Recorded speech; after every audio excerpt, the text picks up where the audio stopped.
Everyone, continue करते हैं exercise 4D question number 63। Question number 63 is the sum of the areas of two square is 640 if the difference in their perimeter be 64 metre, find the side of the two squares. तो क्या दे रखा है हमें, squares के area, मतलब कि दो square है एंड दोनों स्क्वायर के एरिया का सम हमें गिवन है एंड उन दोनों स्क्वायर के पैरामीटर का डिफरेंस हमें गिवन है 64 मीटर। तो हमें उन दोनों स्क्वायर्स की साइड फाइंड करनी है। ठीक है, तो अगर जो भी चीज़ हमें फाइंड करनी होती है उसको हम लेट कर लेते हैं। लेट कर लिए कि जो एक स्क्वायर मतलब दो स्क्वायर, तो पहले वाले स्क्वायर की हमने साइड लेट कर ली ए मीटर है, दूसरे वाले की लेट कर लिए कि वो क्या है बी मीटर। ये ए एम नहीं है, ठीक है, ये ए है एंड एम मतलब यहाँ पे मीटर, यानी कि इसकी ऐसा यूनिट है। ऐसे ये बी है एंड एम मतलब कि यहाँ पे इसकी मीटर, यानी कि ये इसकी ऐसा यूनिट है। ठीक है, उसके बाद हमें क्वेश्चन में क्या गिवन है, दोनों का डिफरेंस हमें गिवन है। ठीक है, एंड पैरामीटर। तो सबसे पहले मैं पैरामीटर क्या होता है स्क्वायर का, देखो पैरामीटर ऑफ स्क्वायर, ठीक है, ये हमने छोटी क्लास में पढ़ा हुआ कि पैरामीटर ऑफ स्क्वायर क्या होता है, 4 इंटू में साइड, ये होता है 4 इंटू में जो भी आपके पास साइड होती है। ठीक है, तो अब देखो इसके लिए यानी कि दो स्क्वायर है तो फर्स्ट वाली स्क्वायर के लिए पैरामीटर क्या हो जाएगा, 4a हो जाएगा एंड सेकंड वाले के लिए, सेकंड ये तो फर्स्ट स्क्वायर के लिए था, ठीक है, जो पैरामीटर हो जाएगा सेकंड वाले स्क्वायर के लिए, सेकंड वाले स्क्वायर के लिए पैरामीटर क्या हो जाएगा, अगेन वही 4 इंटू में साइड एंड सेकंड वाले की साइड हमने क्या लेट की है, बी लेट की है, तो यानी कि सेकंड वाले का हो जाएगा बी। अब दोनों का जो डिफरेंस है वो हमें गिवन है, यानी कि डिफरेंस का मतलब क्या होता है, सब्सट्रैक्शन, यानी कि 4a माइनस 4b हमें कितना गिवन है, दैट इज 64 हमें यहाँ पर गिवन है। ठीक है, तो उसको थोड़ा सा सोल्व कर लेते हैं। कैसे, 4 यहाँ पे लिया कॉमन, a माइनस के बी इज इक्वल टू 64 आ जाएगा। ठीक है, इसको कट कर लेते हैं, तो इसको यहाँ पे कट करें, मतलब इसको यहाँ से कट करेंगे तो ये हमारे पास क्या आ जाएगा 16, यानी कि a माइनस के b किसके इक्वल हो जाएगा, 16 के इक्वल हो जाएगा। दोनों के एरिया का दोनों के एरिया के स्क्वायर जो है, दोनों का एरिया का मतलब दोनों की जो भी एरिया है उसका सम हमें गिवन है। ठीक है, तो सबसे पहले एरिया क्या होता है, एरिया ऑफ स्क्वायर क्या होता है, तो एरिया ऑफ स्क्वायर का स्क्वायर क्या होता है, साइड मल्टीप्लाई बाय साइड। ठीक है, या फिर आप कह सकते हो साइड का स्क्वायर। तो फर्स्ट वाले की अगर हम बात करें कि एरिया ऑफ फर्स्ट स्क्वायर क्या हो जाएगा, क्योंकि फर्स्ट की हमने ए साइड लेट की है, तो यानी कि ए मल्टीप्लाई बाय ए यानी कि ए स्क्वायर हो जाएगा। ठीक है, एंड ऐसे ही एरिया क्या हो जाएगा सेकंड स्क्वायर के लिए, तो सेकंड स्क्वायर के लिए एरिया अगेन ये वाला फॉर्मूला लगेगा, साइड इंटू में साइड। ठीक है, तो दूसरे वाले की साइड हमने बी लेट की, यानी कि बी इंटू में बी यानी कि बी का स्क्वायर। ठीक है, अब इन दोनों का जो सम है वो हमें गिवन है, यानी कि ए का स्क्वायर प्लस में बी का स्क्वायर हमें गिवन है, दैट इज 640। ठीक है, ये हमें गिवन है, इसको भी हम थोड़ा सा यहाँ पर सोल्व कर लेते हैं। कैसे करेंगे, देखो यहाँ पे ए का स्क्वायर है, इसको एज इट इज है तो, एंड बी की वैल्यू हम यहाँ से इस वाली इक्वेशन से, यानी कि फर्स्ट इक्वेशन से हम यहाँ से बी की वैल्यू फाइंड कर लेते हैं। तो बी की वैल्यू यहाँ से हमारे पास क्या आ जाएगी, देखो ये बी की वैल्यू क्या आ जाएगी, हम देखो यहाँ पे बी की वैल्यू हमारे पास क्या हो जाएगी, ए माइनस के 16 is equal to b, b की वैल्यू हमारे पास ये आ जाएगी, है ना, ए माइनस के 16, तो यानी कि ए माइनस के 16 ये हमारे पास किसकी वैल्यू है, बी की वैल्यू। ठीक है, तो यहाँ पे बी का स्क्वायर भी है तो यहाँ पे इसका क्या लगा देंगे, स्क्वायर लगा देंगे। ठीक है, एंड ये किसके इक्वल होगा, 640 के इक्वल होगा। ठीक है, अब इसको सोल्व कर लेते हैं, तो ये जगह ए का स्क्वायर प्लस में एंड यहाँ पे ए माइनस बी का होल स्क्वायर वाली आइडेंटिटी लग जाएगी, क्या होती है, ए माइनस बी का whole square is equal to A का स्क्वायर प्लस में बी का स्क्वायर माइनस में 2ab, ये होती है इसकी आइडेंटिटी। यहाँ पे इसको लगाएंगे तो ये हमारे पास क्या हो जाएगा, ये हो जाएगा ए का स्क्वायर एंड प्लस में बी का स्क्वायर, तो यहाँ पे 16 का स्क्वायर करेंगे 6 आ जाएगा, तो 256 एंड माइनस के 2ab, तो 2ab यानी कि 16 टू ज़ा 32, तो यानी कि 32 हमारे 32a हो जाएगा। ठीक है, ये हो जाएगा एंड इज इक्वल टू कितना हो जाएगा, यहाँ पे हमारे पास 640 हो जाएगा। ठीक है, ओके, तो इन दोनों को ऐड कर देंगे तो यहाँ से हमारे पास क्या हो जाएगा, 2a का स्क्वायर। ठीक है, एंड यहाँ से हमारे पास क्या हो जाएगा माइनस के 32a is equal to 640 minus के 256 हो जाएगा।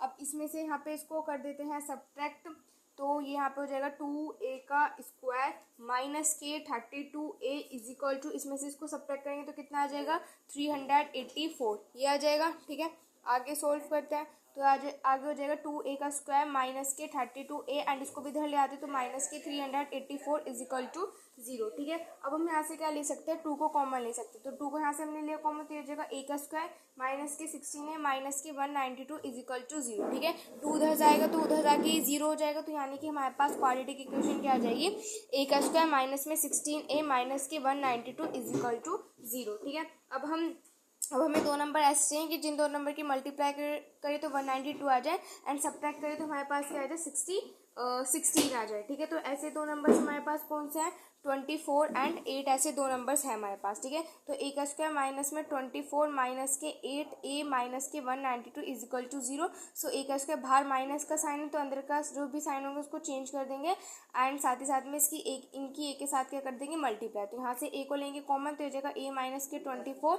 एंड यहाँ से हम क्या कॉमन लेंगे 8 तो ये जाएगा ए माइनस के 24 इज इक्वल टू 0। ठीक है, तो यहाँ से ए माइनस के 24 वाला ब्रैकेट लिया कॉमन, अंदर आ जाएगा ए प्लस में 8 is equal to 0।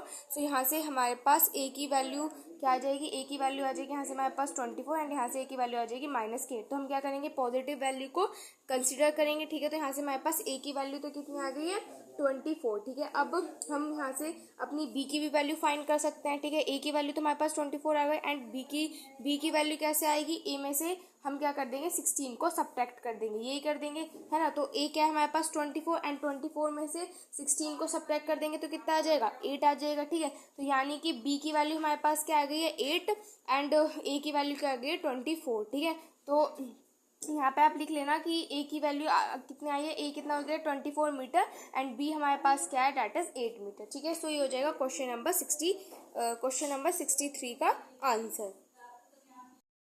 64 is the length of a rectangle is thrice as long as the side of a square। तो क्या दे रखे है कि रेक्टेंगल की लेंथ हमें गिवन है कि वो थ्राइस है, थ्राइस मतलब होता है 3 टाइम्स है स्क्वायर के साइड के। ठीक है, the side of the square is 4 metre more than the width of the rectangle and जो स्क्वायर की जो साइड है वो कितनी दे रखी है, जो भी रेक्टेंगल की ब्रेथ है उससे 4 ज़्यादा। ठीक है, जो भी रेक्टेंगल की ब्रेथ है उससे 4 ज़्यादा जो है हमें क्या दे रखी है साइड दे रखी है स्क्वायर की। ठीक है, तो their area being equal and इन दोनों की जो एरिया है यानी कि रेक्टेंगल का और स्क्वायर का एरिया जो इक्वल है तो हम इनकी डायमेंशंस फाइंड करनी है।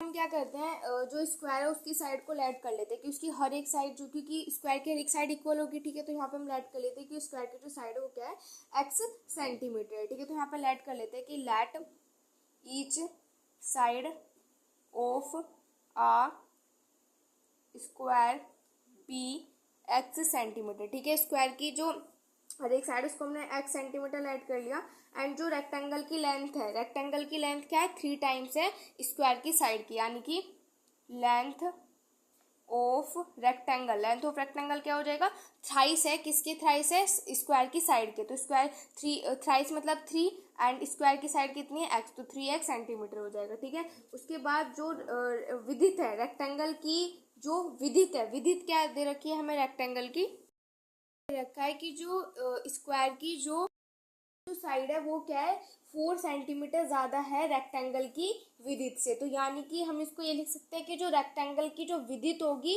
जो रेक्टेंगल की विड्थ होगी वो कितनी होगी, जो भी स्क्वायर की साइड होगी उससे 4 कम होगी, है ना, ये लिख सकते हैं। तो यहाँ पे मैं लिख देती हूँ कि विड्थ ऑफ द रेक्टेंगल, क्योंकि देखो क्या दे रखा है क्वेश्चन में कि जो रेक्टेंगल की जो स्क्वायर की साइड है वो क्या है 4 ज़्यादा है रेक्टेंगल की विड्थ से। तो यानी कि जो रेक्टेंगल की विड्थ होगी वो स्क्वायर की साइड से क्या होगी 4 कम होगी, है ना। तो यहाँ पे मैंने लिख दिया कि विड्थ क्या हो जाएगी x माइनस के 4 सेंटीमीटर। ठीक है, उसके बाद का एरिया हमें कितना गिवन है, दोनों का एरिया जो है इक्वल है, यानी कि रेक्टेंगल और स्क्वायर का जो एरिया है वो इक्वल है। ठीक है, तो अगर मैं रेक्टेंगल की बात करूँ तो रेक्टेंगल का एरिया क्या होता है लेंथ इंटू में ब्रेथ, तो इस लेंथ कितनी है 3x है एंड ब्रेथ कितनी है x माइनस के 4 है एंड ये किसके इक्वल होगा एरिया ऑफ स्क्वायर के। तो एरिया ऑफ स्क्वायर क्या होता है साइड का स्क्वायर एंड साइड क्या है स्क्वायर की x है, तो यानी कि x का स्क्वायर हो जाएगा। ठीक है, तो अब इसको करते हैं तो हो जाएगा 3x का स्क्वायर एंड हो जाएगा माइनस के 12x is equal to x का स्क्वायर, इनको उधर ले जाते हो तो x का स्क्वायर माइनस के 3 यहाँ पे नहीं तो ये हो जाएगा माइनस के 3x का स्क्वायर एंड ये इधर आ जाएगा तो ये हो जाएगा प्लस के 12x। ठीक है, ये हो जाएगा। अब 3 में से 1 सब्ट्रैक्ट करें तो माइनस के 2x का स्क्वायर प्लस में 12x। ठीक है, अब देखो इन दोनों में से हम यहाँ पर क्या ले सकते हैं, इधर 0 हो जाएगा, इन दोनों में से हम यहाँ पे क्या कॉमन ले सकते हैं 2 कॉमन ले सकते हैं, तो अंदर हो जाएगा यहाँ पे माइनस का साइन है तो माइनस के x स्क्वायर एंड ये प्लस के कितना हो जाएगा प्लस के 2 6 है यानी कि 6x हो जाएगा। ठीक है, इज इक्वल टू 0। यहाँ पे हम क्या ले सकते हैं x को भी कॉमन ले सकते हैं ना, तो यहाँ पे हम x को भी कॉमन ले लेते हैं तो इसको भी ऐसे कर देते तो ये कितना हो जाएगा, यहाँ से 2x को कॉमन ले लेते तो यहाँ पे हमारे पास माइनस के x बच जाएगा एंड 2 6 12 यानी कि 6 इज इक्वल टू 0। ये आ जाएगा हमारे पास करेंगे 2x को 0 के इक्वल रखेंगे तो ये तो 0 ही हो जाएगा, एंड इसको भी 0 के इक्वल रखेंगे, यानी कि माइनस के x प्लस के 6 को 0 के इक्वल रखेंगे तो ये x उधर जाएगा तो उधर जाके पॉजिटिव, तो यानी कि x की वैल्यू क्या आ जाएगी हमारे पास 6 आ जाएगी। ठीक है, तो स्क्वायर की साइड क्या हो जाएगी हमारे पास, स्क्वायर की साइड हो जाएगी हमारे पास 6 सेंटीमीटर हो जाएगी, एंड रेक्टेंगल की लेंथ कितनी हो जाएगी 18 हो जाएगी, 18 सेंटीमीटर हो जाएगी। ठीक है, एंड ये कितना हो जाएगा, 6 में से 4 सब्ट्रैक्ट करोगे तो 2, तो यानी कि विड्थ क्या हो जाएगी 2 सेंटीमीटर हो जाएगी। ठीक है, सो ये हो जाएगा क्वेश्चन नंबर 64 का answer. Number 65 is a farmer prepares a rectangular vegetable garden of area 180 square metre. तो एक फार्मर है, उसने क्या किया है, एक रेक्टेंगुलर वेजिटेबल गार्डन प्रिपेयर किया है जिसका एरिया में गिवन है 180 with 39 meter of barbed wire. He can fence the 3 sides of the garden leaving one of the longer side unfenced, find the dimension of the garden. तो देखो क्या बोला गया है कि उसने क्या किया कि मतलब उस गार्डन के चारों तरफ क्या किया, एक बारबेड वायर लगाई हुई जो कि कितने की 39 मीटर की है। उसने क्या किया है, उसमें जो रेक्टेंगल की 3 साइड्स हैं, ठीक है, तो उसने क्या किया उन 3 साइड्स पर उसको लगाया, उस वायर को लगाया है, और उसने जो लॉन्गर वाली साइड है वहां पर वो जो बारबेड वायर थी वो उसने वहां पर नहीं लगाई। ठीक है, तो हमें गार्डन की डायमेंशन फाइंड करनी है। हम क्या करते हैं, लेंथ को लेट कर लेते हैं कि वो x मीटर है। ठीक है, तो यहाँ पे हम लेट करते हैं कि जो लेंथ है वो हमारी क्या है, is equal to x metre. ठीक है, तो अब हमारे पास ब्रेथ क्या हो जाएगी, तो मैं यहाँ पे लिखती हूँ कि ब्रेथ क्या हो जाएगी, हमारे पास 180 बाई x हो जाएगी। कैसे, क्योंकि आपको पता है कि एरिया ऑफ रेक्टेंगल क्या होता है, लेंथ इंटू में ब्रेथ होता है ना, एंड आपको एरिया ऑफ रेक्टेंगल गिवन है दैट इज 180। ठीक है, तो अगर मैंने लेंथ को x लेट कर लिया, ठीक है, x लेट कर लिया, ठीक है, तो यहाँ पे आपके पास ब्रेथ क्या हो जाएगी, तो breadth is equal to 180 by x हो जाएगी। इधर इसके साथ मल्टीप्लाई, इधर आके डिवाइड, तो ब्रेथ क्या हो जाएगी 180 बाई एक्स मीटर हो जाएगी। ठीक है, तो ये होगी इसकी लेंथ एंड ये होगी इसकी ब्रेथ। ने क्या किया है कि 3 साइड्स पर उसकी क्या की है, उसको मतलब फेंस्ड किया हुआ है, तो यानी कि 3 साइड्स पर क्या हुआ है, तो उसकी लेंथ कितनी है x है। ठीक है, एंड मतलब उसका जो एक पार्ट है, यानी कि इस तरीके से रेक्टेंगल बनता है, तो उसका जो एक पार्ट है वो उसने फेंस्ड किया, यानी कि देखो इस तरीके से ये रेक्टेंगल बना। ठीक है, इस तरीके से रेक्टेंगल बनता है, तो उसने उसके 3 पार्ट्स क्या कर दिए, फेंस कर दिया, यानी कि ये वाला कर दिया, ये वाला कर दिया, ये वाला कर दिया। ठीक है, तो ये 3 पार्ट्स क्या कर दिए, फेंस कर दी। ये वाला इसने जो है, ये वाला जो पार्ट है वो उसने फेंस नहीं किया। ठीक है, तो एक तो उसकी लेंथ, एक तो उसने ये फेंस कर दी, एंड ये दो उसने क्या कर दी, ब्रेथ फेंस कर दी। तो ब्रेथ हमारे पास कितनी है 180 बाई एक्स, एक तो यहाँ पे उसने 2 ब्रेथ फेंस किया, तो यानी कि 180 बाई एक्स। ठीक है, एंड वो थी कितने की, मतलब वो जो वायर थी वो कितने की थी 39 मीटर की। ठीक है, इसको करते हैं सोल्व, तो x प्लस में इन दोनों को ऐड कर देंगे तो कितना हो जाएगा 360 by x is equal to कितना आ जाएगा, यहाँ से हमारे पास 39 आ जाएगा। ठीक है, तो अब यहाँ पे इनका एलसीएम ले लो, तो एलसीएम लेंगे तो x आ जाएगा, तो हो जाएगा एक्स स्क्वायर प्लस में 360 एंड इज इक्वल टू 39। ये x इधर चला जाएगा तो कितना हो जाएगा एक्स स्क्वायर प्लस में 360 इज इक्वल टू 39x, यानी कि हो जाएगा एक्स स्क्वायर माइनस के 39x प्लस के 360 इज इक्वल टू 0, ये आ जाएगा। तो अब 2 नंबर ऐसे चेंज, इन 2 नंबर की मल्टीप्लाई करें तो 360 आ जाए, प्लस करें तो 39 आ जाए। ठीक है, तो ऐसे 2 नंबर्स हमारे पास कौन से 24 एंड 15, ऐसे 2 नंबर्स हैं हमारे पास। ठीक है, तो यहाँ पे लिख लेते हैं, तो एक्स स्क्वायर माइनस के 24 प्लस में 15 एंड एक्स प्लस में 360 इज इक्वल टू 0। अब देखो बाहर माइनस का साइन है, तो अंदर का जो भी साइन होंगे उनको हम क्या कर देंगे, चेंज कर देंगे, एंड साथ ही साथ में एक्स के साथ मल्टीप्लाई कर देंगे। तो इन दोनों में से एक्स कॉमन लें तो एक्स माइनस के 24 हो गया यहाँ से। ठीक है, एंड इन दोनों में से क्या कॉमन लेंगे, माइनस के 15 कॉमन लें तो एक्स माइनस के 24 इज इक्वल टू 0। अब दोनों में से एक्स माइनस के 24 को कॉमन ले सकते हैं, तो और यहाँ पर अंदर क्या बचेगा, एक्स माइनस के 15 इज इक्वल टू 0। यहाँ से आपके पास x की वैल्यू क्या आ जाएगी 24, एंड यहाँ से आपके पास x की वैल्यू क्या आ जाएगी 15, यानी कि दोनों वैल्यूज आई हैं। ठीक है, एक आई है 24 एंड एक आई है 15। हम सबसे पहले लेंथ को, सबसे पहले अगर हम 24 मीटर कंसिडर करते, तो मैं यहाँ पे साइड में कर रही हूँ। ठीक है, कि अगर हमारी जो लेंथ है उसको हम 24 कंसिडर करते हैं, तो ठीक है, इफ़ लेंथ जो होगी अगर वो हमारी 24 मीटर होगी, ठीक है, तो हमारे पास ब्रेथ क्या होगी, यानी कि 180 बाई 24। ठीक है, यही होगी हमारे पास। ठीक है, तो इसको इससे डिवाइड कर देंगे तो कितना हो जाएगा 7.5। ठीक है, तो यानी कि 7.5 मीटर होगी ब्रेथ। ठीक है, और अगर हम लेंथ को 15 कंसिडर करते हैं, ठीक है, तो अगर हम लेंथ को कंसिडर करते हैं कि लेंथ जो है वो हमारे पास 15 मीटर है, ठीक है। तो हमारे पास यहाँ से ब्रेथ कितनी हो जाएगी, देखो, यानी कि 180/15 हो जाएगा, ठीक है। इससे इसको डिवाइड करेंगे तो हमारे पास क्या आ जाएगा, 12 मीटर आ जाएगा, ठीक है।